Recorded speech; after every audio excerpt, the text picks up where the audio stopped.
Thank you for checking out my channel. Before we start, if you like what you see, please like and subscribe. So while we're going to break down Kanye's contract, I think it's important overall for creators to really begin to, no matter what you're creating, whether you're a rapper, publisher, writer, on different platforms, that we really need to do our own research so that we understand contracts when they come up, and we can look for the pitfalls to try to avoid them. So in his court filings, he listed out multiple businesses that he has, including Please Give Me My Publishing, West Brands, Ye World Music Publishing, doing business as Ye World Music. And it makes sense for a creator of his size to have these different ways to really look at and pinpoint where income is coming, how it's being spent, for the different aspects of work that he does. So also what we saw in the court filings may not be inclusive of other businesses that he has, and as you can see from this graphic, he has a large network of businesses, individuals, and entities he's connected to. So while Kanye has a large network of businesses, let's not be fooled. EMI is massive. And from this graphic, you can see it includes Universal Music. But let's really break down some key aspects about EMI. So as you could tell from this graphic, EMI has a lot of business entities. And what you really find is a lot of conglomerates buy up little conglomerates or keep buying each other, or they become too large and are forced to sell off aspects of the business. And that's exactly what EMI did. They sold off the music arm to UMG, Universal Music Group. They sold publishing to Sony ATV for about $2.3 billion. Now remember, now Sony owns about 70% of that, because they also purchased some of 50% of Michael Jackson's estate. They remember Michael Jackson owned a significant portion of the Beatles music, and so he purchased that for $41 million, and in the 2000s they sold it for $750 million. So Michael Jackson definitely knew what he was doing, and that was some of the friction that actually took place between he and Paul McCartney.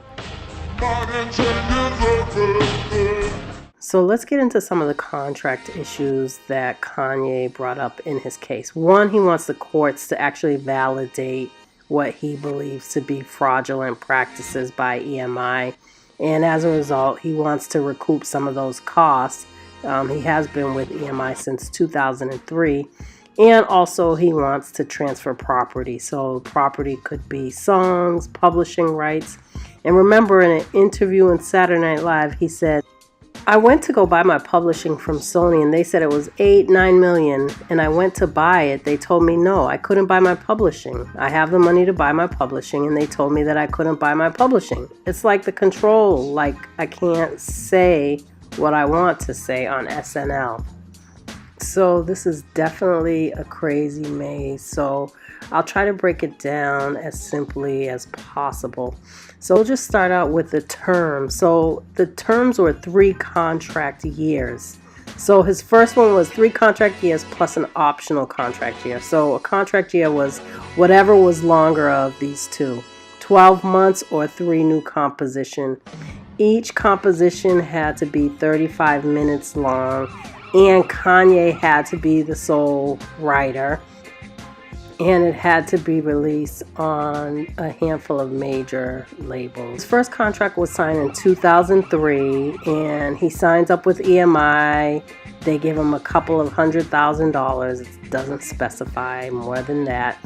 And all the songs that are written during his contract that we went over, the contract year, belong to EMI. So, you know, that is a lot of records, because if you think about, that's when Kanye really started to be big. You know, we saw a lot of different records. So that publishing belonged to EMI, during the length of his contract. The number one thing that stuck out to me was how unclear the terms were. So if Kanye was not able to do all three things, so if he was not able to be the sole writer, if he was not able to get it onto a major label, if he was not able to produce 35-minute albums or compositions dependent upon when Kanye finished the albums. And now let's get into why it's so important for clarity. Kanye's contract was supposed to run from October 2003 through October 2006 with another optional year. But in 2005, he was approached in the middle of the contract, and at that time he agreed to extend for an additional contract year.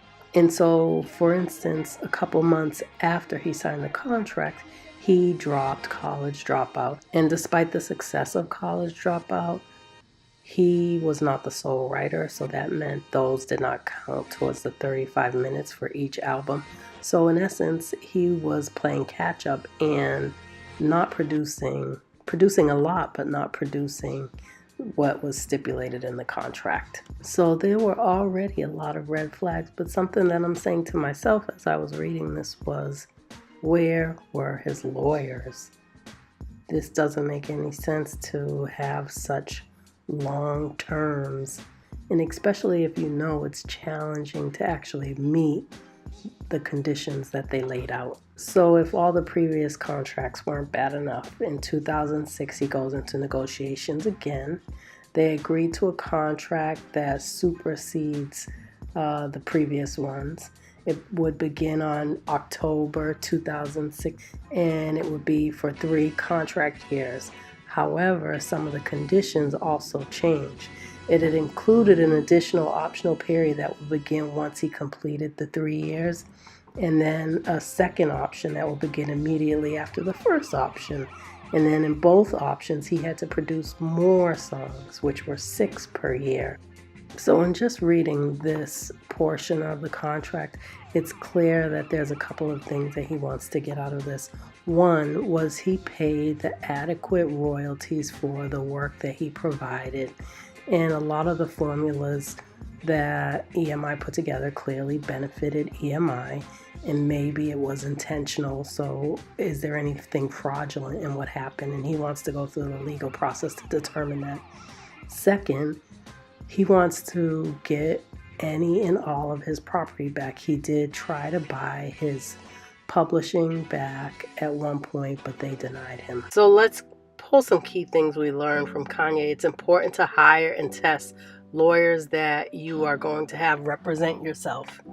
Secondly, read other contracts to see what are the best practices. So maybe there are things in the contract that you might say, hey, this doesn't look right, or hey, I want to incorporate this. 3, be self-aware around your capabilities and limitations. If you know that the train's going too fast, think about how to stop it before it's too late.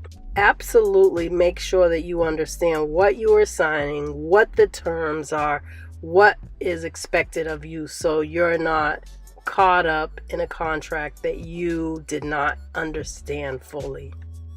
And whatever industry you're in, make sure that you're constantly assessing your value of your brand or your content so that you understand whether or not you're getting paid the maximum amount of money that belongs to you.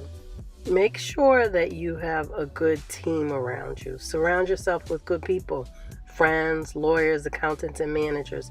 Don't have so many people, but yet you're getting screwed. Thank you for checking out my channel. If you like what you see, please like and subscribe.